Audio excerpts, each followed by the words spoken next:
All right, so we're just going to wing this because mostly these friends of mine, we get together, we'll talk movies, and it's a nonstop conversation. And that's kind of what a podcast is. It's a conversation that never ends. We're talking movies, we're talking pop culture, we're talking TV, we're talking a lot of different things, and that's what we'll be doing tonight here on the Film Threat Podcast live at Phoenix Comicon. All right. Come on in, sit down, Join the party.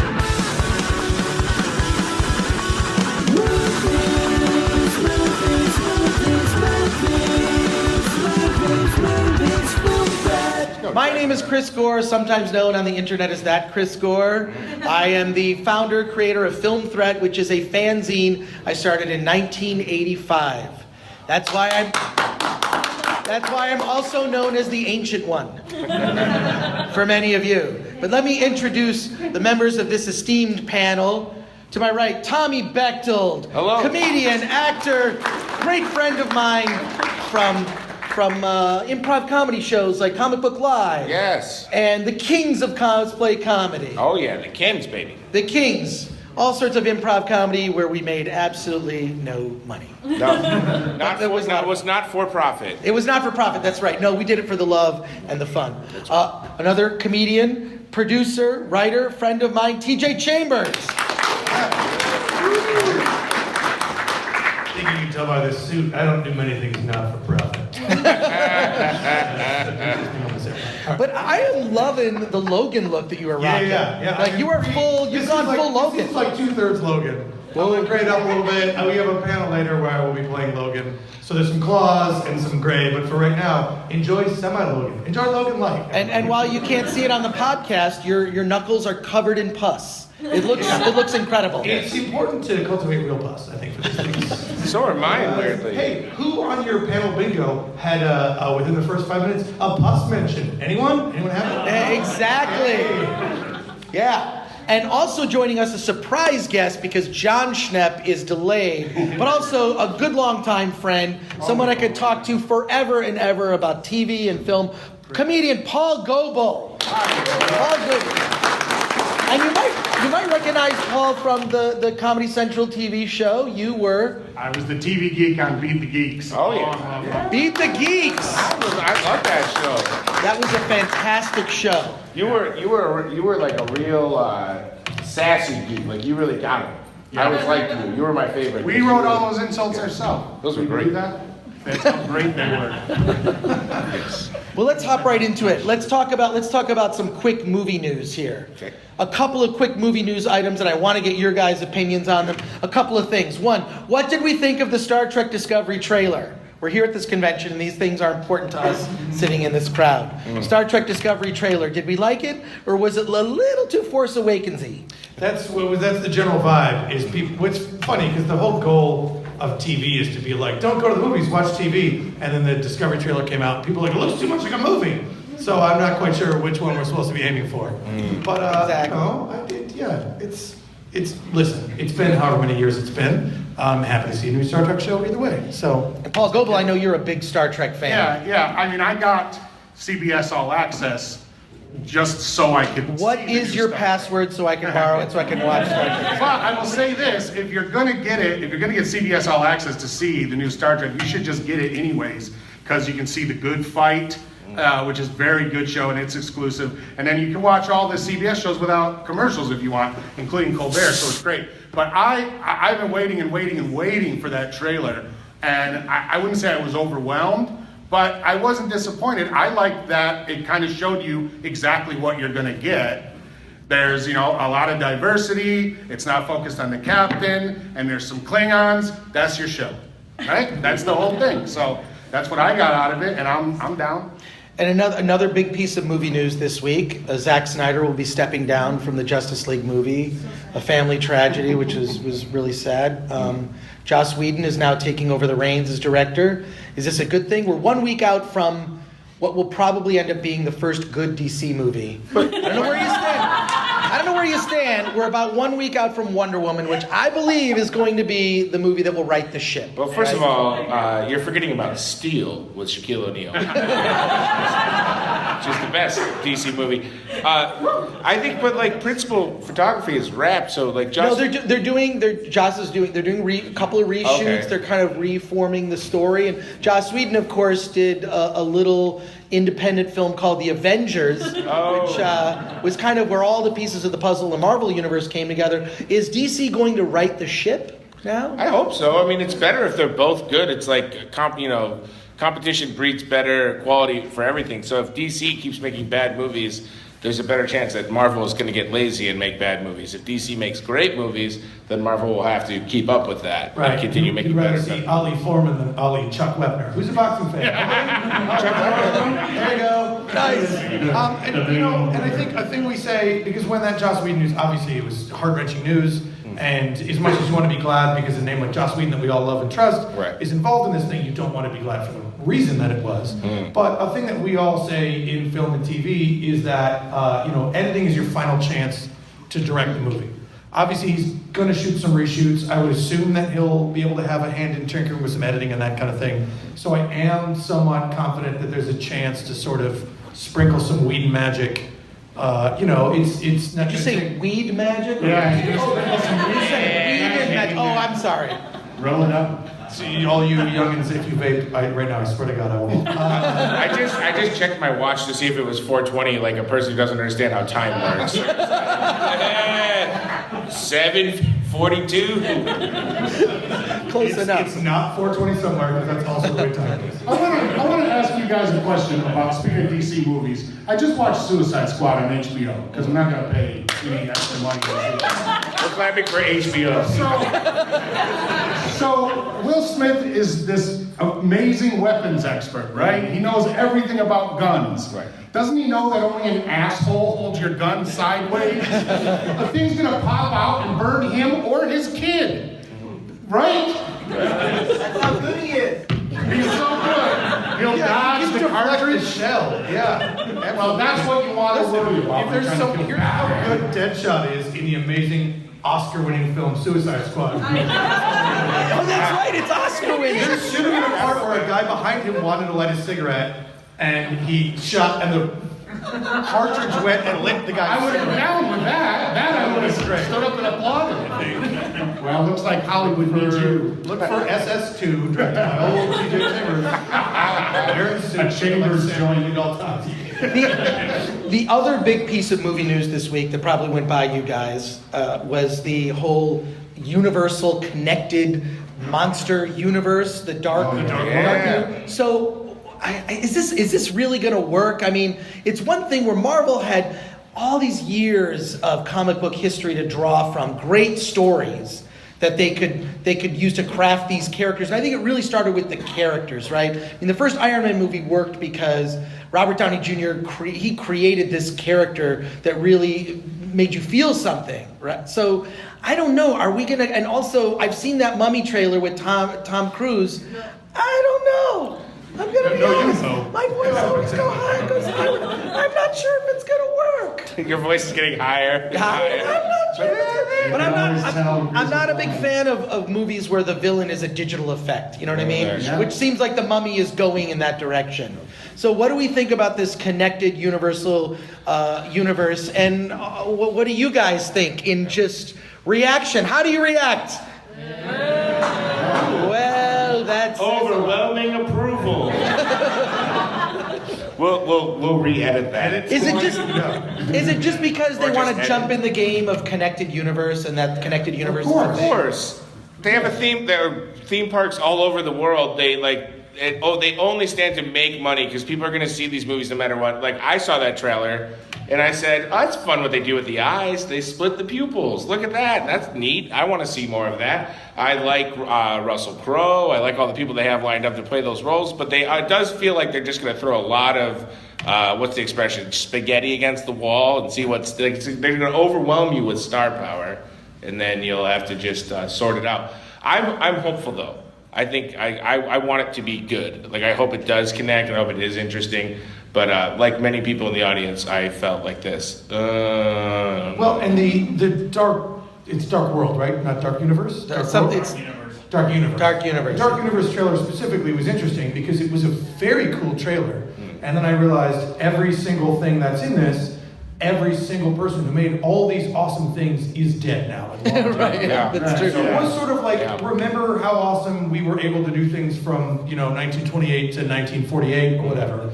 So, of course, I hope they recapture some of that magic. Obviously, Universal just sent an intern into a vault and was like, find some stuff we have that's valuable. And the guy came back and was like, I got some stuff, or whatever. But if they, and certainly the Tom Cruise mummy doesn't look like it, but if they in any way use that gothic feel that they did of those old things as a template, I'm for it.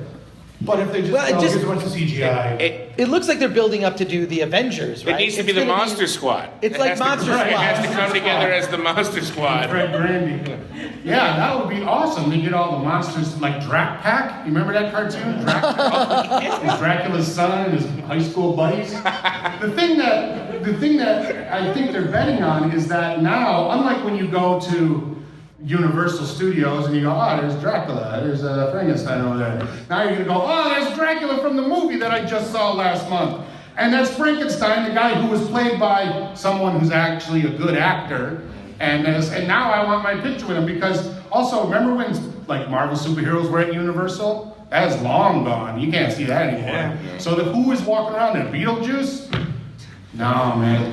And will Beetlejuice be part of the dark universe? Well, he is the ghost with the most. Well, let's get into talking about film, right? Let's get into talking about film. I know you guys. As opposed to the Universal monster movies. right. Let's talk about. Why would you invite me onto your own show? Yes, carry on. Well, and here he is. Welcome to the stage. Oh. We have a chair waiting for you. From Collider Heroes. Looks like there's still hope for my dad coming. This is like the what if episode of Collider Heroes. Like, what if? A couple of what ifs in here. Oh, nice. Joining the stage, Jon Schnepp, everyone.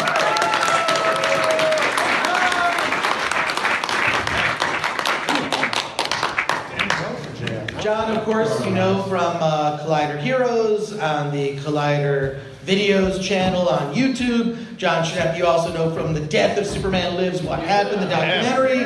You also know him as the guy who spoke the truth in Morgan Spurlock's movie about San Diego Comicon and fandom. I love that. Thanks, Chris. Well, I'm trying to build you up and give you a begin. Boo! hey, can I get a picture for everybody? I'm gonna tweet this out and say, "Fuck you, Jeremy Johns." Just kidding. Yeah. Jeremy's a good pal, so. Everybody, get in Jon Schnepp. Awesome. Thanks, guys. So we were just talking. We were subtly leaned in as if they were sure that's where the edge of the frame was. So people be like, "I'll lean in and it'll be great. I'll be there." So what we were basically catching up everyone on movie news that happened in the last week. Now we're going to segue into talking about. Let's say, like, I worked at a video store, and I'm sure a lot of people at some point worked in some. If you didn't work at a video store at some point, you went into a video store and you had conversations about what you should see on video. So what I want to ask everyone here on our panel is a movie that you would recommend if video stores existed, which they don't. But if you were going to say the virtual video store now, which I guess is iTunes or Vudu, or buying bootleg DVDs on the floor here at the con, because I did see the Roger Corman Fantastic Four movie at the con, so I highly recommend picking that up. Why are you talking like a robot? Because I only talk like a robot when I'm around Jon Schnepp. I don't know why. I think this is Chris Gore's nerd voice. That's just because that's our shorthand of like how we've talked to each other for years. But what I want everyone on the panel to do is like give a recommendation for people here. I mean, the one thing that people always ask me all the time is they ask me for a movie recommendation, right? They'll say, "Hey, Chris, what's your movie recommendation?" Well, I have one that you would not like, which is called Raiders of the Lost Shark. This is a movie that I do not recommend.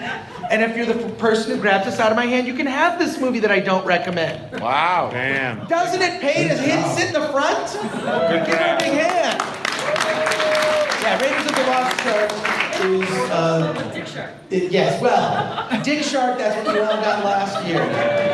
This year at Phoenix Comicon, it's slim pickings. It's right. It's gonna be slim pickings for some bad DVDs. Didn't you have like 1,000 Dick Sharks or something? You only had one of those. That's I had rare. like 1,000 copies of Dick Shark last year, and which were fantastic. But I want to hear from you guys a recommendation. Let's say you're at the video store counter. Someone comes up. What's a cool movie that I should see that they might not know about? Oh, Yeah, you're raising your hand, but you know what? Okay, let's hear it. Rashomon Tombstone. Rashomon Tombstone. That's a good. Okay, we're gonna have to put that on our list. I'm excited Sir, about right that. here. Wait, is it? Ice Pirates. Oh yes, Ice Pirates. An '80s classic in 3D, of course. But let's start with Paul, and we'll go down. Quick question. Yeah. Is Rashomon Tombstone the story of Doc Holliday and everyone told through multiple different... Does everyone... Yeah. You retell the story again and again, but it's like the Battle of the OK Corral, but through everybody's different perspective? Alex Cox just made it. Yeah, just like that. Wow, that sounds awesome. Okay, all right. When you get to me, I might have a recommendation. Okay, good. But Paul, do you mind starting with you? And I just want to one of the cool things when you talk to any movie fan is they've always got well, you haven't seen that. I think You got to we get the see premise. Tokyo I think we Gore got it. Police. Okay, yeah. I think we got the premise. Okay. All right, so if you guys were watching TV this season, you'll see that like all the new shows about time travel got canceled, and then they brought Timeless back because they felt bad that all the time travel shows got canceled. But one of the worst ones was Time After Time, which is actually based on an awesome movie. If you haven't seen it, it stars Malcolm McDowell, Mary Steenburgen, and it's directed by Nick Meyer, who directed Star Trek II, the best Star Trek movie. So it's a really good, it's a really well told story about Jack the Ripper. Oh, and John Warner plays Jack the Ripper from Tron and everything. David Warner. David Warner, I'm sorry, yeah. He plays John the Ripper in that movie. But it's really good, and you should see it. So that's my recommendation, Time After Time. And the great part of this, H.G. Wells has goes to McDonald's in the movie. Yeah. Remember the scene where he goes to Yeah. McDonald's? I don't know. I also love that film. I think Time Yeah. After Time it's much better than the shitty TV show. Oh, my God. Yeah, no, which was garbage. Yes. A Yeah, great yeah. song, though. Yeah. Okay. Great song. TJ. Okay. When I did work at Blockbuster Video, as of course I did, I was the only person who liked or knew anything about movies. So what I remember is that people would come in and they would talk to another employee and they'd be like, I'm looking for this movie, I can't quite remember the name. It's got like Dorothy and a Yellow Brick Road, and they're searching for something. And they would go like, ask TJ, he's the one who knows. That's how little people at Blockbuster knew in the late 90s. No idea. This movie probably doesn't hold up, but if I literally had a VHS copy right now of Bloodbath at the House of Death with Vincent Price, I would watch the shit out of it. It's a schlocky horror comedy from like the mid-'80s, and either everyone here has seen it and you're like, of course we've all seen it a million times, or no one has seen it, and I honestly can't take the temperature of this room to tell you either way. Can I ask a question? yeah. Like, how many people have seen Theater of Blood? Raise your hand. Okay, that's a few speckles of a very much more famous Vincent Price movie with the word blood in it. I don't even know what you're Oh, talking okay, about. okay. Oh my God, then this is exciting. I might be the one who parachuted in and gave you a gem, or as I remember from being 16, a terrible movie. It's a comedy, it's sort of a spoof. It was clearly Vincent Price, like at the end of his life, cashing in, but I remember laughing uproariously at lines, so check out Bloodbath at the House of Death. Cool. Good title. Tommy. Well, I never worked at a video store, but I did have to commit identity fraud because I kept keeping movies by accident. So I would have to go around and pose as a new person or beg my family to rent movies for me. I think the movie that I will watch, I recently watched a movie called Bloodsucking Bastards, which is available on...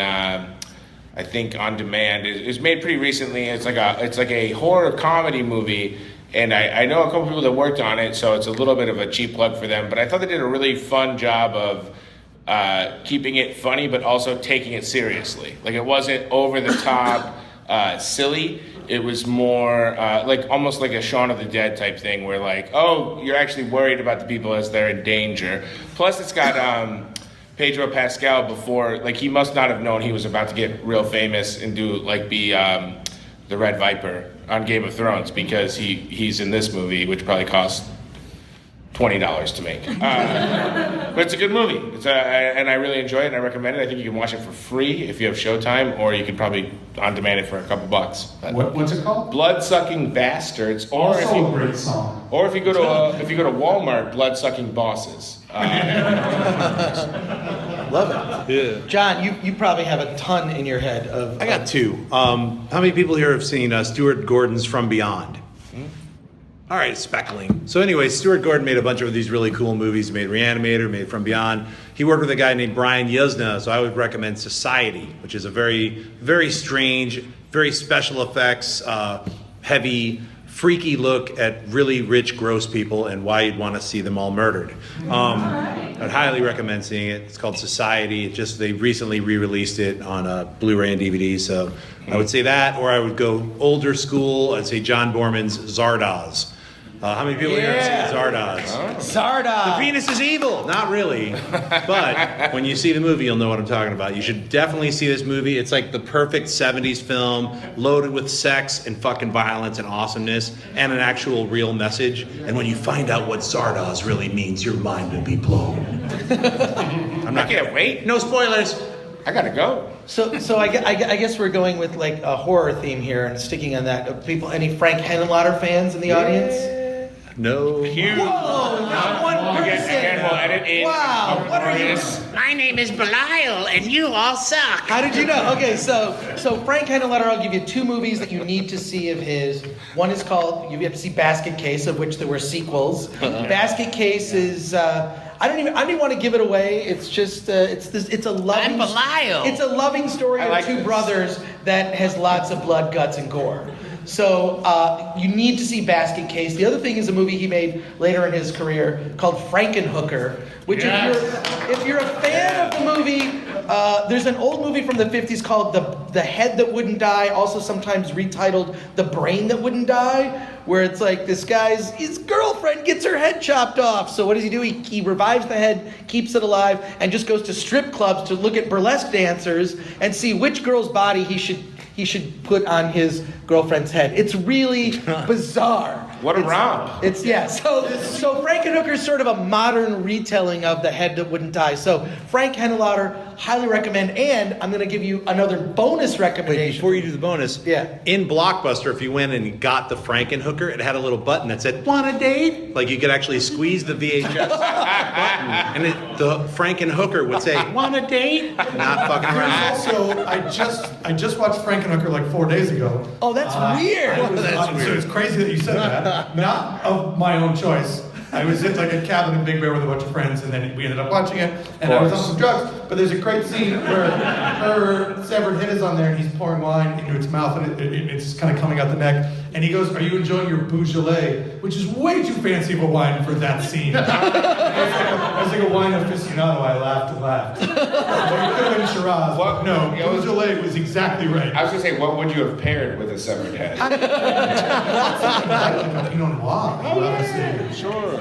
If you take away nothing else, it's bad. Frank Henenlotter, highly recommend those two films. And I'm going to recommend a movie just because I have you as a captive audience that I saw last week, which came out last year, and I promise you there's not one person in this room that saw it. It's a movie that stars Sally Field. Woo! Yeah. And It's no me. one saw this movie from last year. It's called My Name Is Doris. You saw it?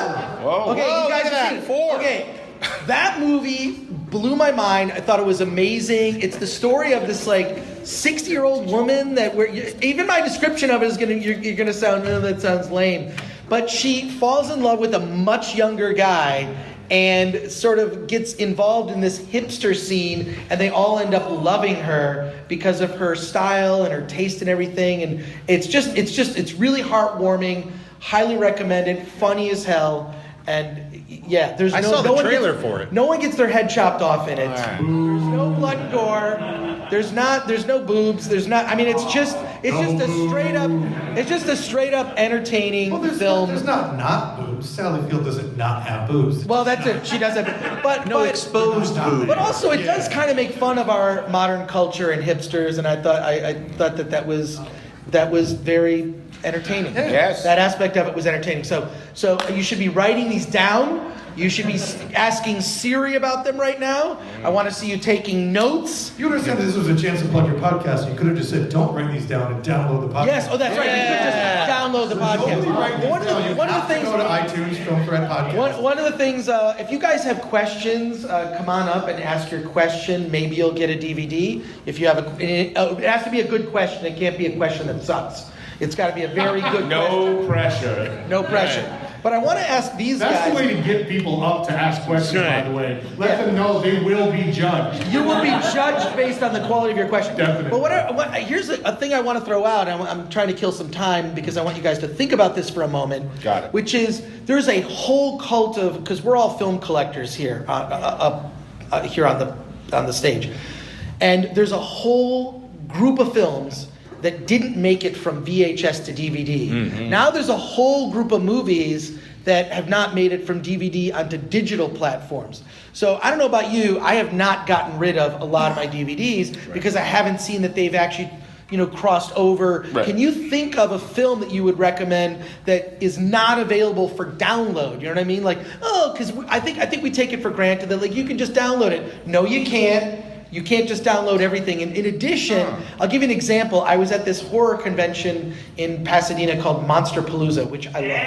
Monsterpalooza, for anyone who's been to that, I love it. Yeah. So Monsterpalooza is great. They had a VHS room where you could go into the VHS room and you could pick up on VHS movies like The Groove Tube. Or do you remember Kentucky Fried Movie? Yes. No, you don't, because they're not on digital. But a film I picked up there that First of all, I don't have a VHS player at the moment.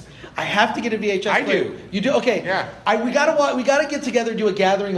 It's portable. I can bring it to your place. It's a film that stars Abe Vigoda. It's Abe Vigoda and Paul Sorvino on it. And it's a painted cover on a clamshell. Do you remember the old clamshell VHS? A painted cover by Jack Davis, who used to do Mad Magazine covers, right? That's sort of like cheesy Jack Davis style of movie posters, and the name of the movie, it's called Vasectomy the Movie. Oh, yeah. And the tagline is a delicate matter. So I have not seen this film. Yes, I purchased this for like $10 at Monsterpalooza on VHS just because of the cover alone. But we need to have some screening of this movie, Vasectomy, a Delicate Matter. We should invite a bunch of fathers. It looks like a comedic romp, right? Fittingly, no one who owns that movie has ever gotten anyone pregnant. Yeah. But this is a movie that I don't ever remember being released on DVD. Yeah. I don't know anything about it, but there's a whole cult of people collecting films to preserve them because they'll no longer make it into digital platforms. So can you think of any film that you are at least mostly aware that it's not on digital, that is a rare DVD or VHS even, if we could reach that back that far, that you would highly recommend to people here in this audience, starved for movie information? And I'm going to continue to kill time by another non-film recommendation. This is a movie by Bill Zebub. Now, do you guys know Bill Zebub? Okay, so Bill Zebub is this filmmaker that he really embraced, because a lot of times I'll say to filmmakers, people that are starting their careers in entertainment, that it's more important to be consistent than it is to be good. And no one I can think of has embraced that philosophy more than Bill Zebub. This guy makes a movie about every 6 months. So a movie that I can't recommend to you, but I will throw out into the audience, is Santa Claus Serial Rapist. Wow. And I'm just going to guess, based on the photos, that Santa Claus is in it and probably raping people. Well, more than one. So, and it's, look. He's just out there taking the cookie. In the holiday tradition,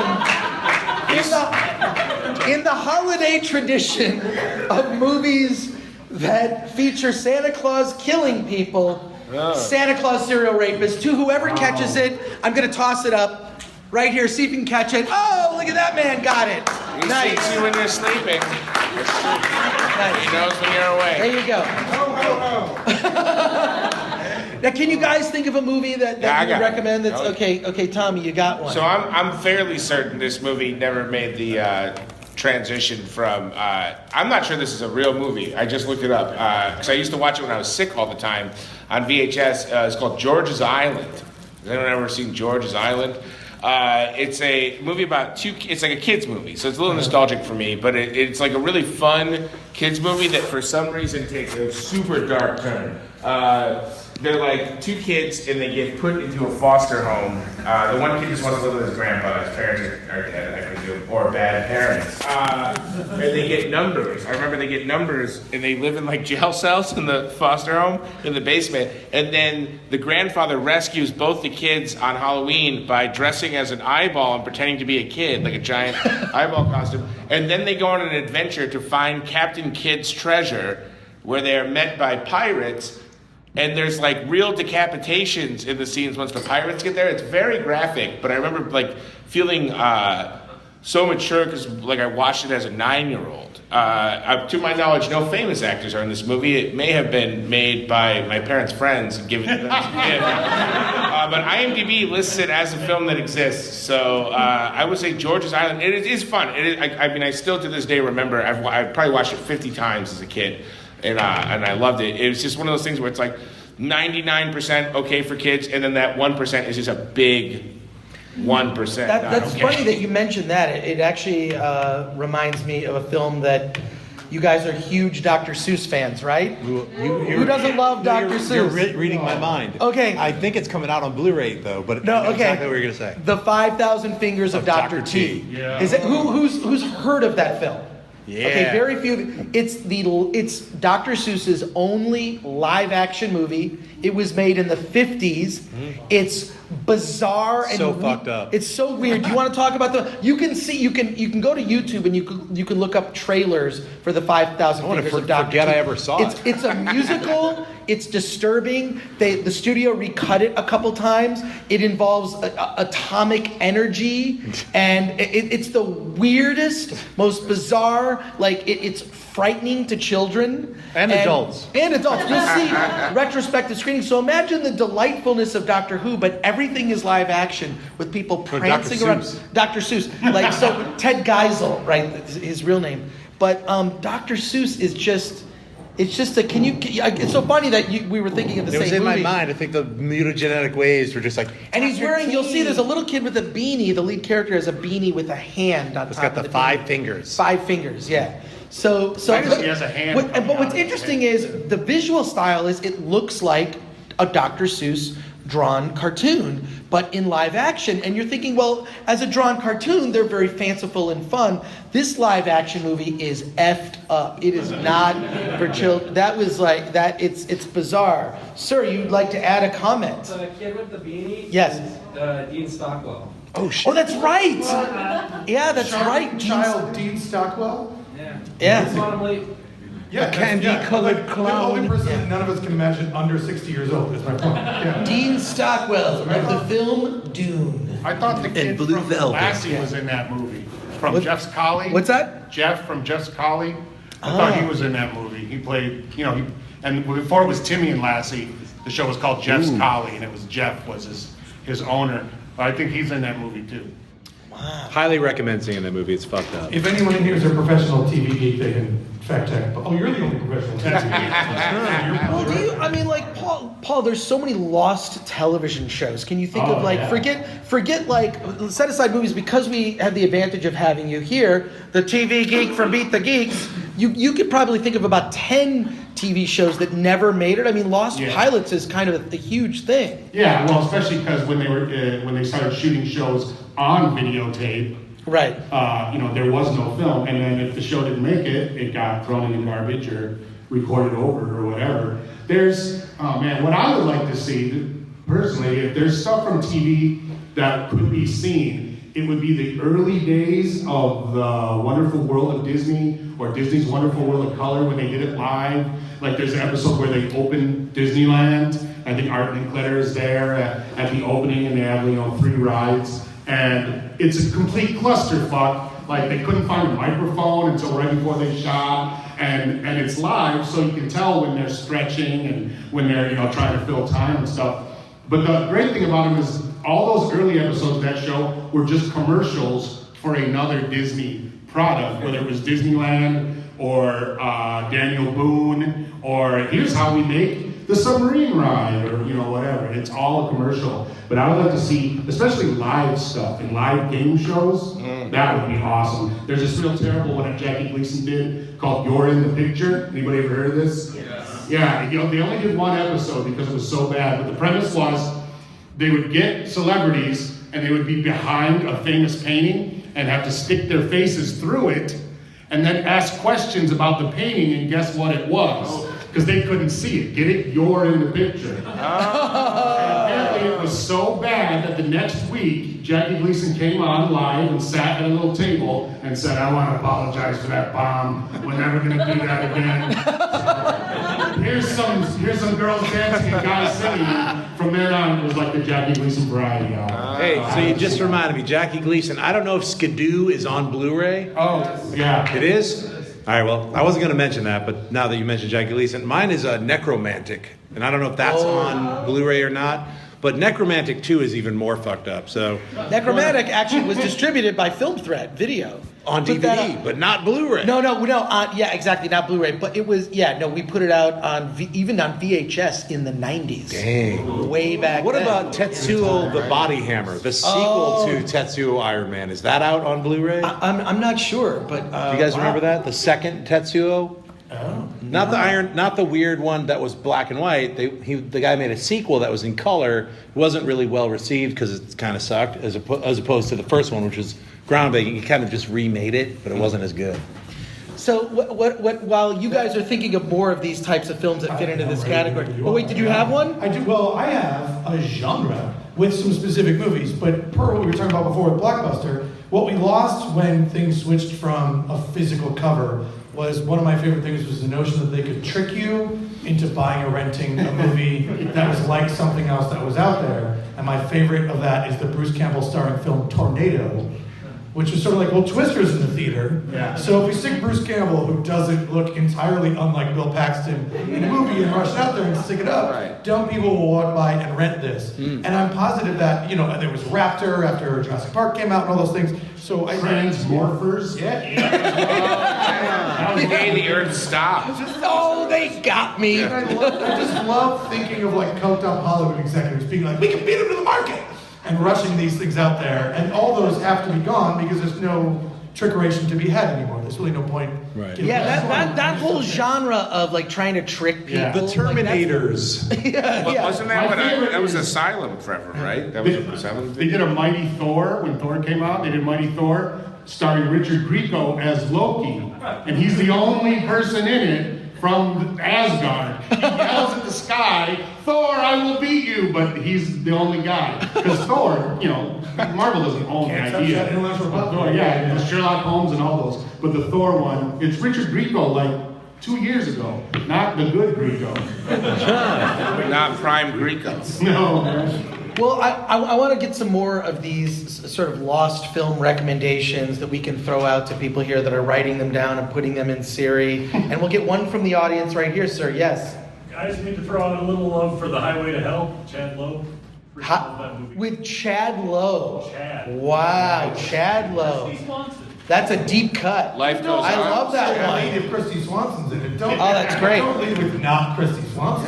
That sounds good. Well, here's what I want to do. It is, just so you know, it's a 5-year anniversary of Attack of the Show going off the air. Off the air in 2000. Hey, look, first of all, it was I loved it. Did that show once a week for almost 8 years. It was a blast.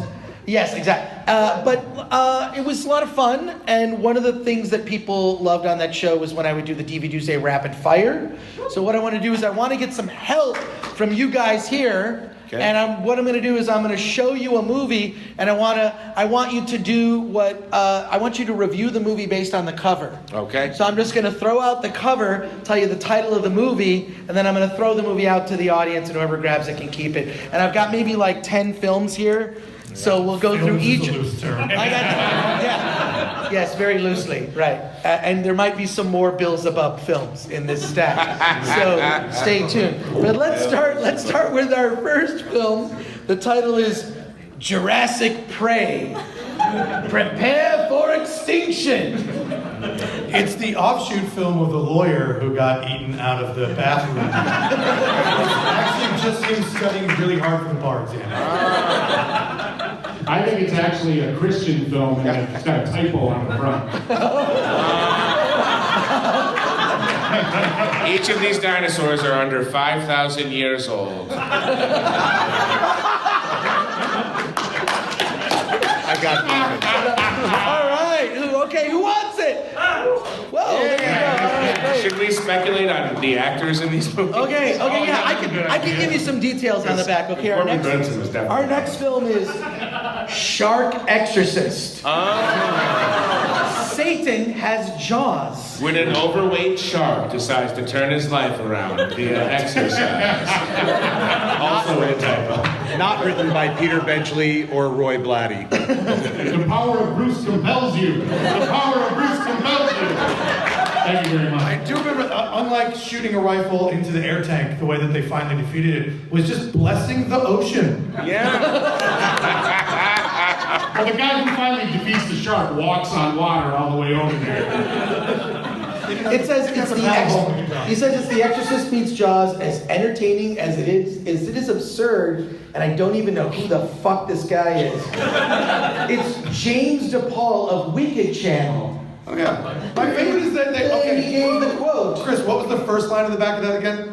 It was Satan has jaws. Well, on the back, yeah. So on the back. It's a movie called Shark Exorcist, and the very first way they described it in the back was, "It's Jaws meets The Exorcist." I bet a shark's not even in it. On the back cover is a girl with shark teeth. There's no shark in this movie. All right. Well, someone can tell us how it is. I'm going to toss it, so watch it. Where's the back? Whoa! There you go. Good check, sir. Oh shit! For some reason I have this signed, and it says. Value just went up on this bad boy. I signed it because I think I was going to give it to somebody, and it says "Sorry, Chris Gordon." Oh, it's signed by you. Oh, this is definitely valuable. And there's I don't know why, but you can just see on the back. Notice there's a lot of scantily clad women. Yeah, throw that one at me, please. Except the movie is called Nightmare on Elm Street, and features a puppet. And just to be clear, this is the uncut version. The great thing about this movie is all the way through it, he has to keep explaining, I'm not that Elmo. Different Elmo. That, if I remember correctly, is the only movie where you do see Sally Field's boobs. It stars Aaron Brown. Any Aaron Brown fans? Huge Aaron Brown fan. Yeah, sure. Well, there we go. The sounds of silence. I bet he or she worked very hard, depending on the spelling of Aaron, on the making of this film. And I'd love to see the edited version because I've got gentle eyes. Also, every day was a nightmare on Elmo Street, judging by what happened with Kevin Clash. And it turns out he's not a good man. I would just be afraid. I didn't do it. Too soon, Tommy. I was not the man operating a beloved children's puppet and also possibly a predator, maybe pending legal outcomes. I'm just concerned if this went to a household with children and it was on its side and the child could read the word Elmo, this could fall into the wrong hands. So I'm tossing it out to you. Who would like it? Somebody. Here it goes. One of these is going to get batted back. Oh, there you go. Wow. I don't know if we should be congratulated or not, to be honest. Let's. Someone's gonna Matumbo one of these back in our faces. Bam! Okay. Our next film. It just says, so the tagline on the back, it says bigger, better, badder, and it's the Incredible Bulk. And it says. Okay. To be honest, I'm interested because of this quote on the front, also by James DePaul of Wicked Channel. The same guy. This guy, I don't know, his credibility. It says, "This is the room of superhero movies." Whoa! How is that even a combination? Thicker, wider, fatter. I don't know. I would have. That's the what I would. Incredible Bulk, the room of superhero movies? I don't get it. I'm a fan of the classics, so what I want to know is it Green Bulk or Gray Bulk? Or the Comicon, come on. Yeah, very good. I'm bloated. You wouldn't like me when I'm bloated. And of course the sequel, She-Bulk. Okay, someone is going to be popping this into the DVD player. I'm gonna try and throw it to the back, but you can't. Okay, here we go. No one Watch it. It's out of play. If it hits the Someone ground, we run have to for learn it. it. Ah! Oh, there's a scrum for the Incredible Bulk. Please. Well, it's the room of superhero movies. Health insurance is touch and go these days, everyone. Don't wrestle for the Okay, Incredible These are Bulk. going to be re-gifted in Christmas. Those will just be like, here's a present for you. All right, our next film, which will be re-gifted to someone at a white elephant gathering.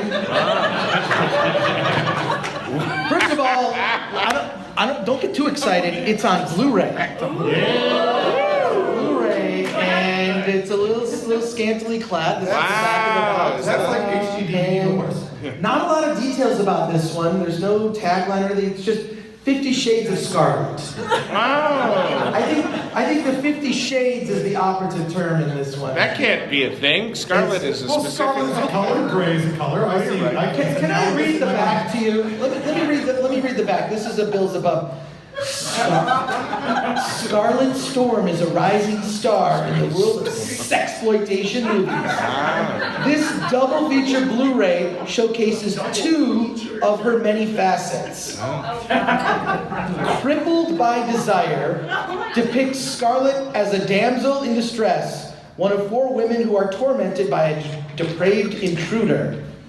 Okay. And the next is Santa Claus is a serial rapist. Quantum Leap of Faith shows Scarlet's dominant and intelligently comic side. Oh boy. Scarlet wrote those for sure. And also, that's 2 Shades of Scarlet. Yeah. We're giving you 2 Shades of Scarlet. Yeah. There are 48 owed to you.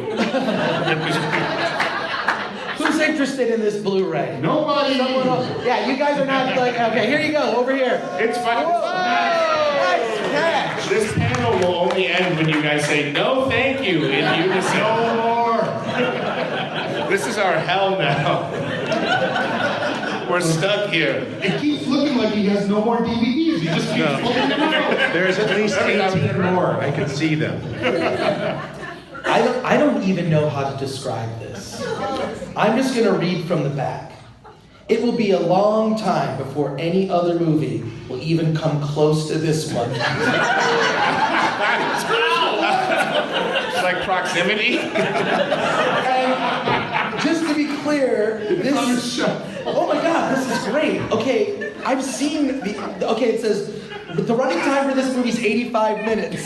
Wait, don't say anything. Okay, the running quiet, you guys, seriously. Okay, this movie comes with a bonus movie that I have seen. The movie is called Ass Monster. No, that's the bonus movie. Okay, and can I just tell you, I've seen the movie Ass Monsters. It's the best thing Bill Zebub has ever done. It's about a bunch of guys who go to horror conventions and they want to make a horror movie so they can just see girls naked. And that's their whole excuse. And they're making a movie called Ass Monster in the movie Ass Monster. Ah, very meta. But that's the bonus movie. The movie, and it says, there's a warning on here. It says gore, nudity, violence, language, originality. And the movie is Ant Farm Dick Work.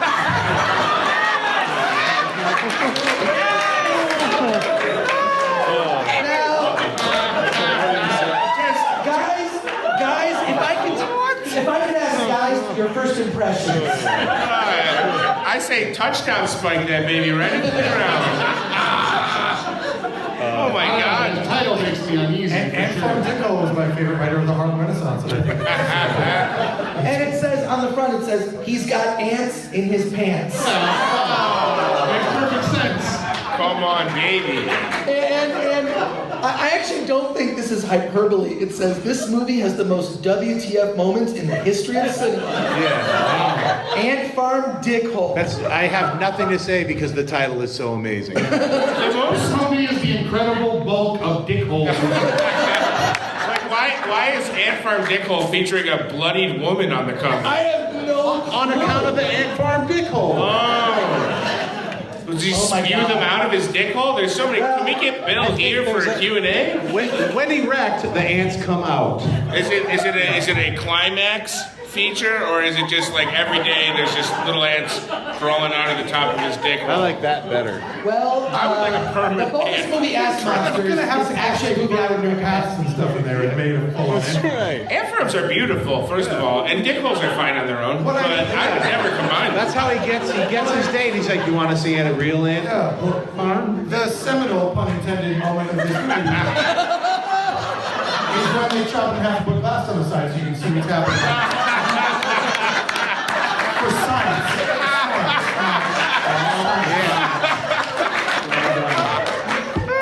Well, someone is going to get this one, so raise your hand. Oh my God, everybody put your hands up. Right in the dickhole. You know what? You wished hard enough and you beat those two tall guys and landed right in your arms. That's right. The power of prayer works. She has her own Ant Farm Dickhole now. Congratulations. Okay, now some of you might be able to guess this movie. All right, I'm gonna start reading the cast. See if you can guess. Glenn Plummer, Rena Riffel, Dewey Weber. No one knows who the fuck those people are. But it says, here's a quote from movies.com. It says, goes to a maniac, superstar level, all its own.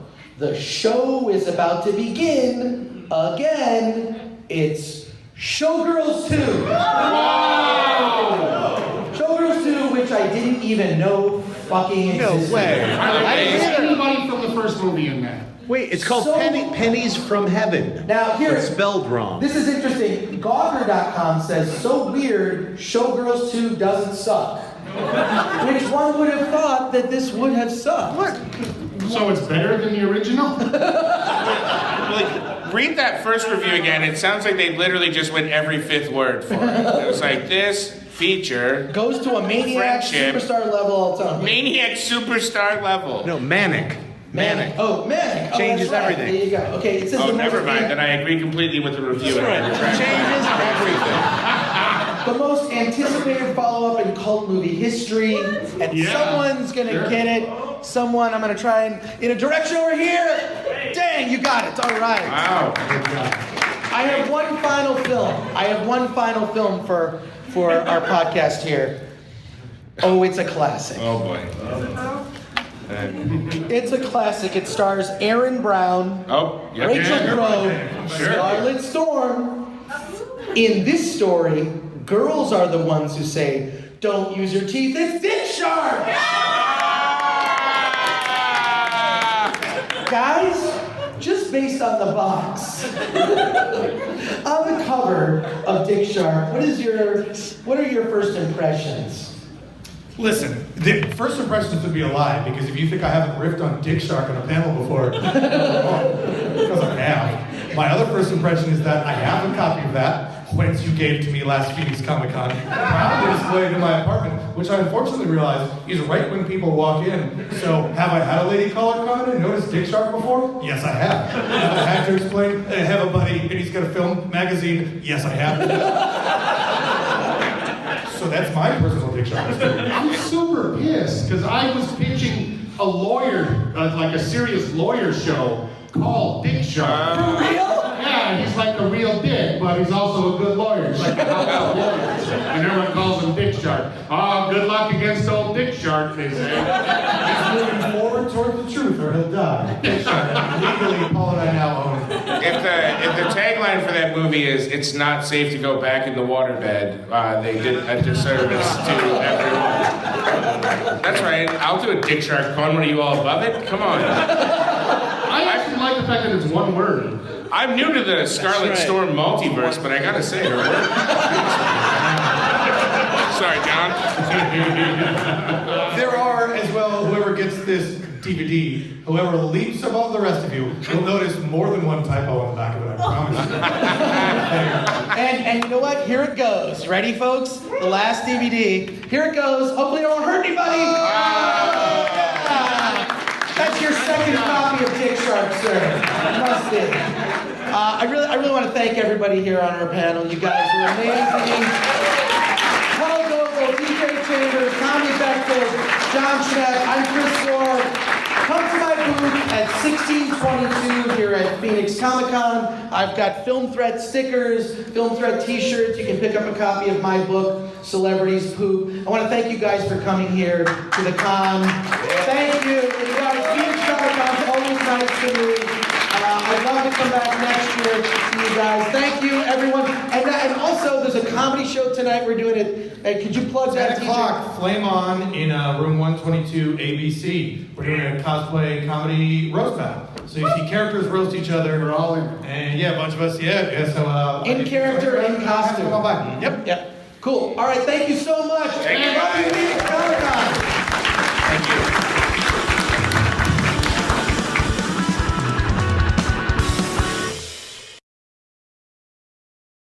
If you're still listening to this, you're probably a lot like me. You're the kind of person that stays all the way through the credits wondering, why the hell didn't Chris say, let's get out of here? We're a lot alike, and I like you. For that, you shall be rewarded. Send a self-addressed stamp envelope to Film Threat International Headquarters, 5042 Wilshire Boulevard. That's WILSHIRE Boulevard, PMB 1500, Los Angeles, California, 90036. And make fun of Chris for screwing up. You'll get something good, I promise. All right, let's do this proper. Let's get out of here!